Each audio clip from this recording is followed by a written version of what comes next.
ఓం గం గణపతయే నమః. ఓం శ్రీమాత్రే నమః. ఓం వాగ్దేవ్యై నమః. ఓం నవగ్రహదేవతామూర్తయే నమో నమః.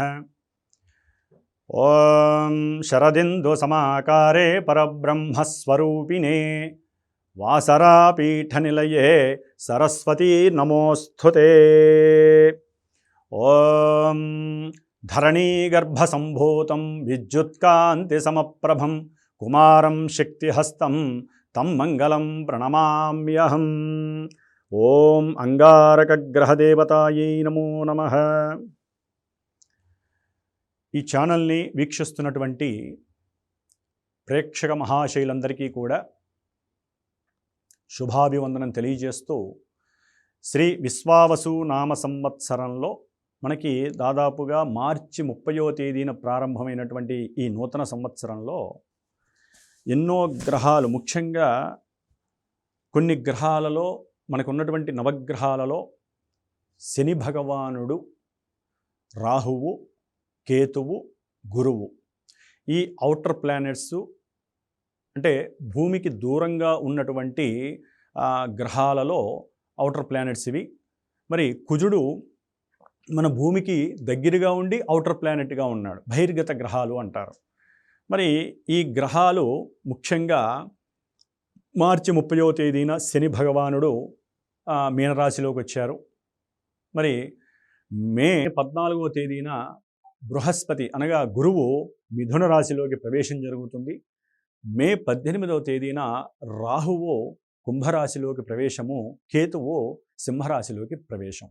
మరి ఈ గ్రహాలు ఈ విధంగా మారుతున్నాయి. మనకి మాస ఫలితాల రీత్యా చూస్తే కనుక మనకి రవి, బుధ, శుక్ర, చంద్ర మరియు కుజగ్రహం. ఈ కుజగ్రహము మనకి ఏప్రిల్ 3వ తేదీన మిథున రాశిలో నుండి కర్కాటక రాశిలోకి ఈ యొక్క అంగారక గ్రహం తన యొక్క ప్రవేశాన్ని చేయబోతోంది. ఏప్రిల్ 3వ తేదీన పునర్వసు నక్షత్రం 4వ పాదంలో కర్కాటక రాశి తనకి నీచ స్థితి అయినటువంటి ప్రాంతంలోకి ఆ కుజ మహానుభావుడు అడుగు పెడుతున్నాడు. మరి ఈ కుజుడు అంటే మంగళుడు, అంటే మంగళప్రదమైనటువంటి విషయాలయందు ఈయన యొక్క ప్రోత్సాహం చాలా అవసరం అందరికీ కూడా. ఎందుకంటే కళ్యాణకర్త. ఎవరికైనా సరే స్త్రీ పురుషులకి వివాహ విషయంలో అత్యధికమైనటువంటి పాత్ర ఈ కుజగ్రహానిది. ఈయన భూమి యొక్క పుత్రుడు, అంటే ఈ భూమి యొక్క పుత్రుడు కాబట్టి అటు విష్ణుమూర్తి యొక్క అంశ మరియు భూమి యొక్క అనుగ్రహం కలిగినటువంటి వాడు. పరమేశ్వరుడు యొక్క అనుగ్రహంతో ఈ యొక్క మంగళుడు అయినటువంటి కుజుడు ఆవిర్భవించాడని పురాణ వచనం, శాస్త్ర ప్రమాణం. మరి ఈ కుజుడు భూమికి దగ్గరగా ఉండి భూమి మీద పంచభూతాలలో అగ్నితత్వం అయినటువంటి, అగ్నికి ముఖ్యమైన కారణమైనటువంటి అగ్నితత్వానికి ప్రధానభూతుడైనటువంటి రవి తర్వాత కుజుడికి అంత విశేషమైనటువంటి ప్రాధాన్యత ఉన్నది. ముఖ్యంగా ఈ కుజుడు మంచి పరాక్రమవంతుడు, విశేషమైనటువంటి గొప్ప గౌరవాల్ని కూడా మనకి ప్రసాదించేవాడు. ఆటల యందు నైపుణ్యత, అంటే మనకి విలువిద్యలు ఎన్నో ఉన్నాయి. అట్లాగే ప్రతి క్రీడా సంస్థల్లో, క్రీడా రంగాలలో పనిచేసే వాళ్ళకి, క్రీడల్ని ఆడేటటువంటి వాళ్ళకి అందరికీ కూడా ఈ కుజుడి యొక్క బలం ఉండాలి. అది బాక్సింగ్ కావచ్చు, క్రికెట్ కావచ్చు, లేకపోతే మిలిటరీ వ్యవస్థలో మరి పోలీసులు కావచ్చు, సైనికులు కావచ్చు, అట్లాగే శస్త్రచికిత్స చేసేటటువంటి డాక్టర్లు కావచ్చు, అంటే సర్జన్స్.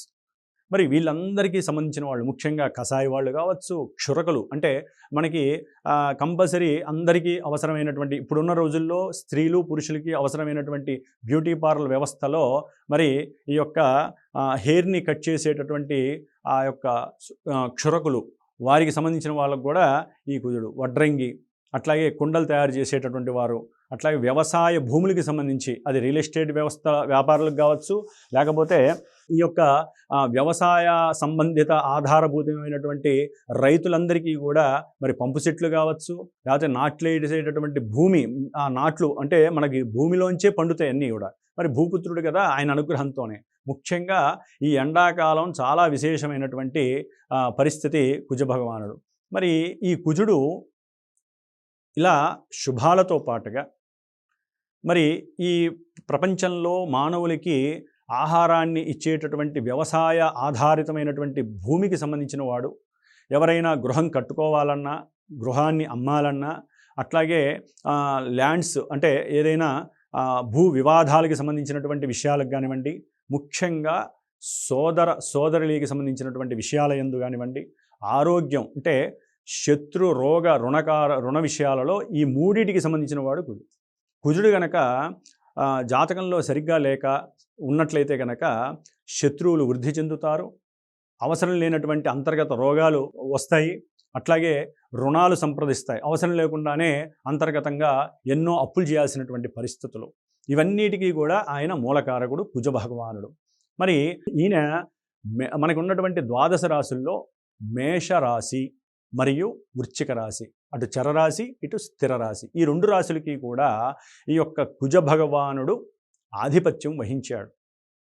ఇటు ఆరోగ్యానికి, ఇటు అంతర్గత జననాంగ విషయాలకి, విరాట్ పురుషుడికి సంబంధించిన అంగాలలో ఈ యొక్క రెండు రాశులు కూడా, ఒకటి శిరస్సుకి, ఒకటి నాభి కింద ఉన్నటువంటి జననాంగ ప్రదేశాలను సూచించేటటువంటి రాశులకి ఈ అంగారకుడు మరి ప్రాధాన్యత వహిస్తాడు. అట్లాగే రక్తానికి సంబంధించినటువంటి విశేషమైనటువంటి కారకుడు. అట్లాగే మజ్జ, మనకి శరీరంలో ఎముకల లోపల మజ్జ ఉంటుంది, అంటే ఎముకలు బలంగా ఉండాలంటే లోపల మజ్జ అనేటటువంటి గుజ్జు ఉంటుంది, దానికి కూడా ఈ కుజుడు కారకుడై ఉంటాడు. అట్లాగే ఎవరికైనా సరే ఏదైనా ఆటంకాలు, విఘ్నాలు, లేకపోతే ప్రమాదాలు, అగ్ని ప్రమాదాలు, లేకపోతే వెళ్తూ వాహనాల మీద పెద్ద పెద్ద ప్రమాదాలు, వెహికల్స్ కాలిపోవటం, ఇట్లా ఎన్నో రకాలైనటువంటి ఇబ్బందికరమైనటువంటి సంఘటనలను కూడా సూచించేటటువంటి వైవిధ్యమైనటువంటి గ్రహం ఏదైనా ఉందంటే మరి మహానుభావుడు అంగారకుడు. ఈ కుజుడు యొక్క విషయంలో, ముఖ్యంగా వివాహ విషయంలో కుజదోషం అని మనకి ప్రాధాన్యత చాలా ఉంది. అది మ్యారేజ్ మ్యాచింగ్స్లో ఈ కుజదోషం అనేటటువంటి మాట ఎక్కువగా ఉంటుంది. సృష్టి ధర్మానికి ఒక స్త్రీ పురుషుడు కలిస్తేనే సృష్టి ఆవిర్భవిస్తుంది సంతాన రూపకంగా. మరి వాళ్ళిద్దరూ కలవాలంటే జాతకంలో చంద్రుని బట్టి, అట్లాగే మిగతా కొన్ని భావాలను బట్టి, కొన్ని పరిస్థితులను బట్టి జాతకరీత్యా బేరీజు వేసి, ముఖ్యంగా దాంట్లో కుజదోషం ఉందా లేదా, కుజుడు పలానా స్థానాల్లో ఉంటే కుజదోషం ఉంటుంది, దానికి పరిహారాలు చేసుకొని వివాహం చేసుకోవాలి. లేదా ఒకవేళ అలా ఉన్నా లేకపోయినా ఆయన దశలు, అంతర్దశలు, విదశలు వచ్చినప్పుడు వాళ్ళ యొక్క జన్మ లగ్నాలు, జన్మపత్రికలో లగ్నానికి గనక ఆయన పాపభూయిష్టమైనటువంటి రాశులకి కానీ స్థానాల్లో కానీ ఉన్నట్లయితే, కొన్ని స్థానాల్లో ఆయన ఉండకూడదు, మాంగళ్య వైధవ్యం వస్తుంది, మాంగళ్య దోషం వర్తిస్తుంది. అట్లాగే ఆయన ఒక్కొక్క గ్రహంతో కలిసినప్పుడు ఒక్కొక్క రకమైనటువంటి పరిచర్యలు, ఇబ్బందులు కలుగు చేసేటటువంటి వాడు ఈ కుజుడు. ముఖ్యంగా కుజుడు శుక్రుడితో కలిస్తే అది ఒక సపత్ని దోషం అనేటటువంటిది కలుగుతుంది. ఇట్లా ఎన్నో రకాలైనటువంటి ఇబ్బందులని, ఎన్నో రకాలైనటువంటి సమస్యలని, ప్రమాదాలని సూచించేటటువంటి ఈ కుజ భగవానుడు మనకి ఏప్రిల్ 3వ తేదీ నుండి జూన్ 6వ తేదీ వరకు కూడా ఈ కర్కాటక రాశిలో 3 నక్షత్రాలలో, అనగా పునర్వసు నక్షత్రం 4వ పాదం, తర్వాత మనకి ఏప్రిల్ 12వ తేదీ నుండి కూడా పుష్యమి నక్షత్రం 4 పాదాల్లోనూ, ఆ తదుపరి మే 12వ తేదీ నుండి జూన్ 6వ తేదీ వరకు 24-25 రోజులు ఆశ్లేష నక్షత్రంలో ఈయన యొక్క సంచారం జరుగుతూ ఉంటుంది కర్కాటక రాశి.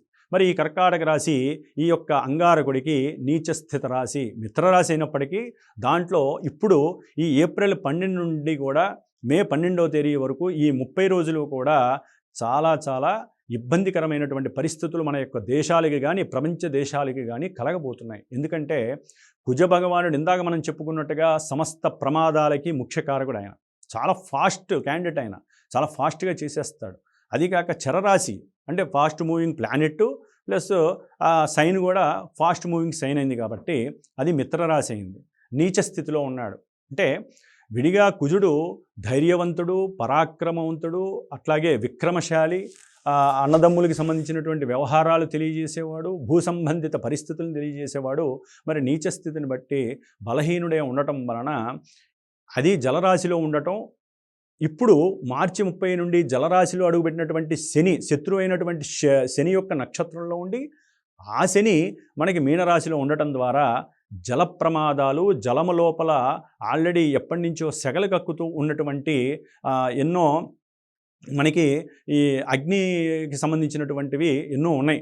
అంటే భూమి పైన కనిపించే ఉంటే అట్లాగే సముద్రాల లోపల కూడా మనకి అగ్ని కీలకలు అనేటటువంటివి ఎన్నో ఉన్నాయి. లావా అవి చిమ్మితే కనుక మనకి లావా వస్తుంది, అగ్నిపర్వతాలు. అవి మన ప్రపంచంలో అన్ని చోట్ల ఉన్నాయి. మరి ఇవన్నీ కూడా లోపల అగ్నిని దాచుకున్నాయి సముద్రాల లోపల. మరి జలరాశులు సముద్రాల్ని సూచిస్తాయి కదా. మరి సముద్రాలకి సంబంధించినటువంటి రాశుల్లో కుజుడు శని 2 పాపగ్రహాలు ఉన్నాయి. అందులో కుజ భగవానుడు శని నక్షత్రంలో ఉండి జలరాశుల్లో ఇద్దరు ఉండటం అనేది ఇది ఒక నెల రోజుల పాటు ఇది కొంచెం వైవిధ్యమైనటువంటి ప్రమాదభరితమైనటువంటి సమస్యలు సముద్రంలో అలజడులు కలిగించేటటువంటి పరిస్థితులుగా శాస్త్ర ప్రకారం మనం అన్వయించుకోవచ్చు. మరి ఈ యొక్క జలరాశుల్లో ఉన్నాడు, సరే ఓకే, ప్రపంచ దేశగోచార రీత్యా ఎన్నో సమస్యలు కలుగుతాయి, ప్రమాదాలు కూడా జరిగే, జల ప్రమాదాలు జరుగుతాయి, నదులు కానీ లేకపోతే ఎన్నో జీవరాశులు సముద్రాల్లో, నదుల్లో, చెరువుల్లో ఉన్నటువంటి జీవరాశులకు సంబంధించి వ్యవసాయ ఆధారిత భూమైనటువంటి రైతులకు కూడా కొన్ని సమస్యలు వచ్చే అవకాశం ఉంటుంది. అట్లాగే ఈ యొక్క మీనరాశి కాబట్టి మరి మీనరాశి వాయు ఆకాశతత్వం, ఆకాశంలో కూడా ఉరుములు, మెరుపులు, ఎన్నో రకాలైనటువంటి ప్రకృతి వైపరీత్యాలు కలగడానికి కూడా ఈ నెల రోజులు. తర్వాత బుధ నక్షత్రంలోకి మారుతాడు, అది కూడా కొంత వైవిధ్యమైనటువంటి సమస్యల్ని క్రియేట్ చేస్తుంది. అంటే మే 12 తర్వాత కుజుడు బుధ నక్షత్రంలోకి వచ్చినప్పుడు మనకి రైల్వే శాఖకి సంబంధించి, అంటే రైల్వే ట్రాక్లకి సంబంధించి, రైళ్ళకి సంబంధించి, విమానాలకి సంబంధించి, లేదా నర్సింగ్ హోములు, లేకపోతే నర్సులు, డాక్టర్లు, వైద్యాలయాలు, ఇట్లా ఏదైతే మనుషులకి సంబంధితమైనటువంటి విషయాలు ఉంటాయో వాటన్నిటి మీద ఈ యొక్క కుజగ్రహ ప్రభావం ఉంటుంది. ముఖ్యంగా న్యాయ వ్యవస్థ మీద చాలా చాలా ఇబ్బందికరమైనటువంటి పరిస్థితి కుజుడు కలుగు చేస్తున్నాడు. న్యాయస్థాన విషయాలలో, న్యాయ విషయాలలో జడ్జీలకు సంబంధించి ఎన్నో ఇబ్బందులు కలుగజేసేటటువంటి పరిస్థితులు కలుగుతున్నాయి. అట్లాగే భార్యాభర్తల మధ్య ఎన్నో విధాలైనటువంటి న్యాయపూరితమైనటువంటి విషయాలలో కొంత ప్రతికూలమైనటువంటి పరిస్థితులు కనిపిస్తున్నాయి. అట్లాగే ఉద్యోగరీత్యా ప్రమోషన్స్ వాటి గురించి ఎదురు చూసే వాళ్ళకు కూడా కొంత ఇబ్బందికరమైనటువంటి సంకుచితమైనటువంటి పరిస్థితులు, ఇబ్బందులు కనిపిస్తున్నాయి. కన్యారాశి వారికి ఏప్రిల్ 3వ తేదీ నుండి జూన్ 6వ తేదీ వరకు కూడా ఈ కుజుడు కర్కాటక రాశిలో లాభస్థానంలో రావటం ద్వారా చాలా విశేషమైనటువంటి లాభాలు చక్కగా కలుగుతున్నాయి. ముఖ్యంగా ఏదైనా చేసేటటువంటి సంప్రదింపులు కానివ్వండి, అంతర్గతంగా రహస్యంగా చేసేటటువంటి ఏ విషయాల్లోనైనా సరే అఖండమైనటువంటి లాభం కలుగుతోంది. ముఖ్యంగా భూగృహ విషయాలు అమ్మటం కానీ, కొనటం కానీ, ఈ విషయాల్లో కూడా చక్కటి లాభం కలుగుతోంది వీళ్ళకి. ప్రేమకి సంబంధించినటువంటి ఎవరైనా ప్రేమలో ఉన్నట్లయితే కనుక ఆ ప్రేమకి సంబంధించి కూడా ఈ యొక్క కుజగ్రహం వలన వీళ్ళకి లాభం కలుగుతోంది. అది పెళ్లి దాకా కూడా వెళ్ళే అవకాశాలు కూడా కనిపిస్తున్నాయి చక్కగా. కాకపోతే కొంచెం ఆలస్యమైనట్టుగా భ్రమ కలుగుతోంది, జరుగుతుందా లేదా అనేటువంటి భయం కూడా వేస్తూ ఉంటుంది. కానీ పక్కన పెట్టుకోవచ్చు, చక్కగా లాభం కలుగుతుంది. మంచి స్పోర్టివ్నెస్ కనిపిస్తుంది. క్రీడారంగంలో ఉన్నటువంటి వారికి మంచి పథకాలు లభించే అవకాశం ఉంటుంది. వాళ్ళు ఎప్పటి నుంచో అనుకున్నటువంటి ఆ స్థాయిని, తారాస్థాయికి చేరుకునే పరిస్థితి కూడా ఈ కన్యారాశి వారికి దొరుకుతుంది. అట్లాగే గృహపరమైనగా ఏదైనా ఇల్లు కట్టుకోవాలన్నా, భూములు కొనాలన్నా చక్కగా ఏదైనా సహాయ సహకారాలు కూడా అన్నదమ్ముల నుంచి కానివ్వండి, లేకపోతే అంతర్గతంగా ఎవరైనా కొత్తగా పరిచయమైనటువంటి వారి ద్వారా కానీ వీరికి చక్కటి లాభం కలుగుతోంది. ఆకస్మికంగా కూడా కలగచ్చు వీళ్ళకి. భూలాభం ఎట్లా కలుగుతుందో తెలియదు. అన్నదమ్ముల వల్ల కావచ్చు, పిత్రార్జితం వల్ల కావచ్చు, మాత్రార్జితం వల్ల కావచ్చు, ఏదో రకంగా అయితే కలుగుతోంది. వీరికి చక్కటి లాభప్రదమైనటువంటి మంచి ధనలాభం కలుగుతోంది. ఆర్థికంగా వీళ్ళు చాలా మంచి ప్రెస్టేజ్ ఇష్యూగా చూసినటువంటి ప్రతి విషయం వీరికి రంగరంగ వైభవంగా జరుగుతోంది. రియల్ ఎస్టేట్ రంగ వ్యాపారులకైతే చాలా బాగుంటుంది ఇది. అట్లాగే కుజగ్రహానికి ఇందాక మనం చెప్పుకున్నట్టుగా ఎవరైతే వ్యాపారస్తులు ఉన్నారో వారందరికీ విజయ సాధన కలుగుతోంది. వారు అనుకున్నటువంటి లక్ష్యము నెరవేరడానికి ఇది జూన్ 6 వరకు కూడా చాలా విషయం ఉంటుంది. కాబట్టి ముఖ్యంగా ఈ యొక్క కుజుని యొక్క దృష్టి పడినటువంటి 6వ స్థానం ఏదైతే మీరు సంకల్పించుకొని విజయ సాధన అనుకుంటారో, లేదా ఎప్పటి నుంచో ఉన్నటువంటి రుణాలన్నీ కూడా విముక్తి కలిగి శత్రువులు కూడా మీ వశమైపోయేటటువంటి పరిస్థితి, అనారోగ్యాలతో బాధపడే వాళ్ళకి ఈ 2 నెలల కాలం అనారోగ్యాలన్నీ కూడా తొలగిపోతాయి. దీర్ఘకాలిక వ్యాధులు పడుతున్నటువంటి వారికి కొంతవరకు ఉపశమనం కలగడానికి అవకాశం ఉంటుంది. సరైన మందులు వేసుకుంటారు. కాబట్టి ఈ యొక్క కన్యారాశి వారందరికీ కూడా ఈ కుజగ్రహ మార్పు వలన జూన్ 6 వరకు చాలా విశేషమైనటువంటి అన్న వస్త్ర లాభాదులు, అట్లాగే అనుకున్న కార్యాలయందు జయము, సంఘటిత అంటే ఏదైనా సరే ఎదుర్కొనేటటువంటి శక్తి, మాతృ ప్రేమ దొరకటానికి అవకాశం పెద్దన్నలు కావచ్చు, లేకపోతే ఎప్పుడో పెట్టినటువంటి సెన్సెక్స్ షేర్స్లో కూడా చక్కటి లాభం ఆకస్మికంగా కలగటానికి అవకాశం కలుగుతోంది. కాబట్టి కన్యా రాశి వారు ఒకంత అనుకూలమైనటువంటి గ్రహస్థితి నడుస్తోంది. దానికి తోడు మొన్నటి వరకు చాలా కుజగ్రహ పాపదృష్టి వలన ఇబ్బందులు పడ్డారు. ఇప్పుడు కుజగ్రహ లాభస్థితి వీరిని ఒక అంచు దాకా తీసుకెళ్లే పరిస్థితి కలుగుతోంది. కాబట్టి కుజగ్రహ అనుగ్రహం వీరికి పరిపూర్ణంగా లభిస్తోందని చెప్పి నా యొక్క సూచన. ఓం శ్రీమాత్రే నమః.